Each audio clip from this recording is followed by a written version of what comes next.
Bonjour à tous, j'espère que vous allez bien. On se retrouve pour le brief du mardi 9 février 2021. Donc comme d'hab, aujourd'hui on parlera du Bitcoin bien entendu. Cette poursuite de nouveaux sommets maintenant de jour en jour depuis qu'on est sorti de cette zone de combat. Pas encore confirmé, on attend une clôture, mais bon, de voir un nouveau plus haut déjà ici, ça signifie que non, les vendeurs n'ont pas réussi à instaurer de sommet dans ce bull market, donc nous sommes toujours dans un bull market. Ensuite on parlera d'une petite charte en logarithmique. J'ai reporté un petit peu les niveaux d'extension qu'on est venu chercher en 2017 pour calquer les targets potentiels de Bitcoin. On me demande souvent, oui, tu penses qu'on peut aller chercher quel prix ou quel prix. Bon, on va parler ici sur des niveaux d'extension et on va parler aussi de capitalisation, hein, parce que c'est important de connaître la capitalisation totale d'un asset, de voir si ça a le potentiel d'aller le chercher ou non. En tout cas, on peut en débattre. Ensuite, on parlera un petit peu des spreads très rapidement, hein. Je vais pas redire tout ce que j'ai dit hier. C'est bullish, la demande est présente, donc il n'y a pas de problème là-dessus. Les assets à risque qui continuent de performer, c'est bon signe pour Bitcoin, hein. Et aujourd'hui, on parlera de ETC. Donc on me redemande mon avis sur ETC, pourquoi ça bouge pas, ou est-ce que c'est intéressant, etc. Donc on va en parler aujourd'hui. On va parler d'Ether aujourd'hui, bien entendu, qui s'offre aussi lui un nouveau sommet, et on verra les targets à venir chercher, hein, depuis le nouveau sommet ici des grosso modo 1424 $, depuis qu'on a pété le sommet de 2018. On verra aussi Litecoin qui tente de résoudre son premier arrêt, on verra ce qu'il en est. Et comme j'ai dit, on parlera de ETC. Et non, XRP, on n'en parlera pas, puisque ça n'a pas bougé, hein. Je vous ai exposé mon avis maintes et maintes fois sur cet asset. On est dans un piège baissier pour l'instant, et l'objectif ce sera d'aller chercher plus haut dans les prochaines semaines, prochains mois. Malgré toutes les news baissières qu'il s'est mangé dans la tête, bah, la charte dit le contraire. C'est comme ETC, malgré les attaques 51, etc., bah, la charte dit le contraire. Et on parlera aussi un petit peu d'order flow sur Bitcoin pour voir un petit peu ce qui se passe. Alors pour le BTC, bon, comme je vous avais dit, enfin, j'aime pas dire comme je vous avais dit, mais comme les concepts, enfin, d'après les concepts qu'on utilise, hein, une non-cassure du premier arrêt signifie qu'on est toujours dans un mouvement tendanciel. Ça, c'est vraiment important de le connaître, et donc de se dire que dans un mouvement tendanciel, on cherche à faire de nouveaux sommets, donc c'est exactement ce qu'on a fait. Et comme je vous avais montré un petit peu ce qu'on avait fait en 2017, juste ici, euh, hop, tant que le premier arrêt ne cède pas, nous sommes dans un piège baissier. Et c'est exactement ce qu'il s'est passé ici. Premier arrêt ne cède pas, piège baissier. Ici, encore une fois, premier arrêt ne cède pas, piège baissier. Ici, premier arrêt ne cède pas, piège baissier. Premier arrêt ne cède pas, piège baissier. Premier arrêt ne cède pas, piège baissier. Vous avez compris un petit peu le fonctionnement. Bah, c'est la même chose à l'heure actuelle, hein. On a fait la même chose. Est-ce que le premier arrêt a cédé ici? Non, donc nouveau sommet. Donc vous tracez juste un fil, vous regardez le premier arrêt, tant que celui-ci ne cède pas, attendez-vous à un nouveau sommet. Tout simplement. Donc ça déjà c'est pour la vue en weekly, je vais descendre sur l'UT, on va aller en daily. Est-ce qu'on a une perte de momentum? Non, on fait un nouveau sommet sur le momentum, c'est très très très très bon signe, hein. On aimerait même voir William retourner dans un état d'enfoncement, ce qui pourrait nous refaire connaître la même phase qu'ici, c'est-à-dire une hausse qui ne s'arrête pas de jour en jour. Donc en gros, hop, hop, hop, hop, comme ça, qui nous dirige vers des targets un petit peu plus hautes. Donc on aimerait bien voir William venir dans cet état de stupidité et créer une condition d'enfoncement. Maintenant, en 4 heures, hier, je vous parlais de consolidation. Il faut savoir que cette consolidation a été annihilée. Pourquoi? Parce que le momentum est venu chercher un nouveau sommet. Donc ici, on avait une perte de momentum.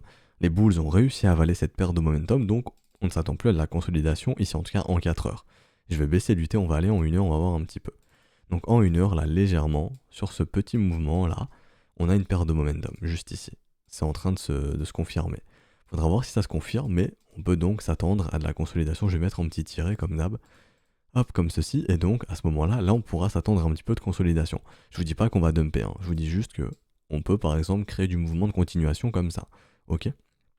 Et donc pour aller chercher de nouveaux sommets. D'ailleurs, depuis ce nouveau sommet, comme on en a parlé, au minimum, une target réaliste serait entre les 50 000 et 55 000 $. Donc honnêtement, je ne pense pas qu'on s'arrêtera avant ces zones de prix. En tout cas, je m'attends pas à de grosses consolidations ou de corrections, si on peut appeler ça comme ça, avant qu'on vienne chercher au minimum entre 50 et 55 000. Un des élèves m'a dit qu'on a commencé à parler un petit peu du nouveau sommet de Bitcoin ce matin à la radio, de ce que j'ai compris, en tout cas en France. Bah c'est intéressant, mais j'ai pas encore vu dans de gros journaux financiers qu'on en parle, ou dans de gros journaux traditionnels qui sont plus mainstream. Donc honnêtement ça va, et je pense toujours que l'objectif minimum c'est des 50 000 pour choquer un petit peu, ou en tout cas pour voilà, mettre dans l'esprit des gens que un bitcoin c'est 50 000 $, tout simplement. Et donc à l'heure actuelle, on a une capitalisation, je vais regarder sur l'autre, non on va aller sur CoinMarketCap, ou CoinGecko, peu importe.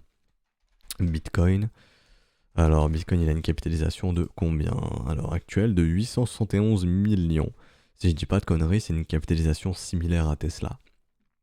Ouais, normalement, Tesla, Facebook, il me semble. Je vais juste regarder, je vais vérifier ça. Capitalisation Facebook. Bon, même si on peut pas comparer Bitcoin à une action, mais on peut quand même comparer les valeurs. Donc voilà, Facebook, c'est 759 millions de ce que je vois sur l'autre écran. Donc, grosso modo, on a un Bitcoin qui a dépassé Facebook. Et je vais vérifier Tesla. Capitalisation boursière. Tesla, c'est 818 milliards. Donc, Bitcoin a aussi dépassé Tesla. Donc, les prochains à venir chercher, bien entendu, c'est tout ce qui est Amazon, Microsoft, si je dis pas de conneries, et Apple. Hein. Donc, Microsoft, je vais vérifier. Yes, ouais. Donc, Microsoft, Apple et Amazon. Bon, maintenant, j'utilise, enfin, je vous avais parlé de ça en début de brief, j'aime bien utiliser euh, des extensions, donc des ratios d'extension, ici en logarithmique. Et en gros, j'ai reporté ce qu'on a fait en 2017, tout simplement, pour un peu obtenir le potentiel de ce cycle. Si on recalque exactement la même chose, et généralement, on a l'air de venir chercher ces niveaux, même du cycle de 2013 ici, donc de ce sommet de avril 2013 jusque ce bottom, grosso modo. En gros, voilà, c'est ce gros mouvement haussier-baissier. J'ai reporté une extension de 168, 200 et j'ai vu qu'on s'arrêtait en plein dedans, dans cette garage zone. Donc premièrement, ici. Donc ensuite, en 2015, fin 2013, fin 2013, on a instauré un sommet dans cette garage zone. Ensuite, j'ai pris ce bottom, j'ai pris ce top, j'ai vu qu'on est venu chercher entre 2 et 2,414. Et donc là, si on reporte exactement cette même extension, donc entre 2 et 2,414, ça donnerait techniquement une target entre 123 000 et 265 000 $ pour ce bull market. Et donc, on peut voir ici, quand on est venu chercher entre 168 et 200, on a eu un petit retracement. Donc comme je disais aux élèves tout à l'heure, si on calque exactement le même cycle, il faudrait s'attendre à un retracement grosso modo entre du proche des 100 000 et 61 000 $. Donc un retest premier arrêt potentiellement. Et une target finale entre les 200 000 et 265 000 $ si on revient chercher, enfin entre 123 000, mais bon avec plus de précision, on a vu que c'était plus proche du coup si je remets 272 ici. Je vais réafficher ça. Hop, juste ici. Donc oui, on est bien venu s'arrêter entre 272 et 2,414, 2,272 et 2,414. Donc ici, ça fera entre 204 000 et 265 000 $. Et de ce que j'ai calculé tout à l'heure, ça ferait une capitalisation entre 3 500 milliards et 4 000 milliards grosso modo. Donc 2 fois la cap d'Apple actuellement. Et je vous pose une question, n'hésitez pas à me répondre en commentaire ou sur le Discord, peu importe. Est-ce que pour vous c'est réaliste un Bitcoin qui a 2 fois la capitalisation d'Apple? Je sais pas, dites-moi si jamais, si vous trouvez ça réaliste ou non, mais ça lui permettrait de venir chercher entre 200 000 et 265 000 $. Et en tout cas, techniquement, tout se passe très bien pour le Bitcoin, qu'on soit en logarithmique ou en linéaire. Sur du très long terme, on est toujours haussier. Et on a vu un petit peu les niveaux d'extension à venir chercher si on recalque un peu le même cycle. Et donc ici en daily, comme je disais, il n'y a aucune perte de momentum, c'est très bullish. Et en 1 heure, on a juste une toute petite perte de momentum. Donc juste ici, je repasse en 1 heure qui peut nous amener à penser que Bitcoin a peut-être un petit peu besoin de consolider. Donc il faudra suivre ça aujourd'hui. Mais une petite consolidation, hein, je vous parle pas d'un truc qui dure 3 mois, 1 ou 2 jours peut-être, histoire de nettoyer la divergence baissière si elle s'instaure, pour repartir ensuite. Et donc côté spreads, on fait de nouveaux sommets sur de nouveaux sommets, c'est très bon signe, un signe que la demande est bien progressive. C'est ce qu'on va voir dans un mouvement aussi, on a la même chose sur Ether, la même chose sur Litecoin, c'est très bon signe. Et ici, côté asset à risque, on a la même chose, c'est-à-dire que les assets à risque performent. Hein. Donc c'est très bon signe, si Bitcoin est considéré comme asset à risque et il a l'air d'être considéré comme tel, bah, Bitcoin performe bien. Donc c'est une bonne chose, si les capitaux sont plus dans une optique de naviguer dans les assets à risque, bah, ça profite au Bitcoin. Et donc ici, d'un point de vue order flow sur Bitcoin, on a vu beaucoup de liquidation, donc je vous ai expliqué pourquoi le funding est monté, hein, suite à ces gros pics de liquidation. Et on peut voir ici que c'est un peu shorté, donc on est venu liquider ces vendeurs cette nuit, de ce que je vois, enfin cette nuit, vers minuit du coup. Et maintenant, il n'y a pas grandes informations. Ok, les gens veulent un peu acheter le dip. Donc voilà, histoire de juste attendre un petit retracement, un petit mouvement de consolidation, enfin de continuation, pour repartir ensuite. Mais honnêtement, il n'y a rien de bearish sur Bitcoin. À l'heure actuelle, c'est très bullish pour Bitcoin.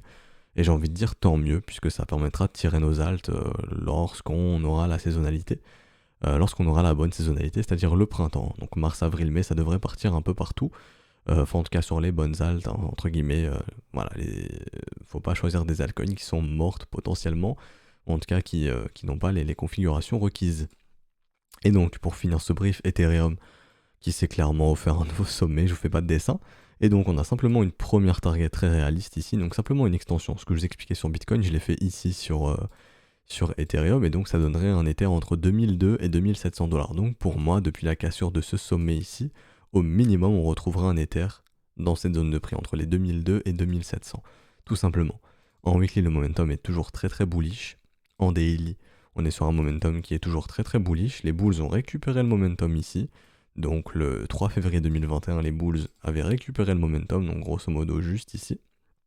Donc là, pour l'instant, les bulls sont en pleine possession du momentum. Certains diront oui, il y a une divergence baissière ici. Eh ben non, elle n'est pas confirmée, donc il n'y a aucune divergence ici. Donc on s'en fiche, on l'ignore. Et comme on a vu, les targets sont un peu plus hautes, entre les 2002 et 2700 $, donc rien à craindre sur Ethereum. Et honnêtement, si je peux vous recommander une chose, hein, c'est de hold vos Ethereum pour cette année 2021. XRP, voilà, je vais en reparler très brièvement.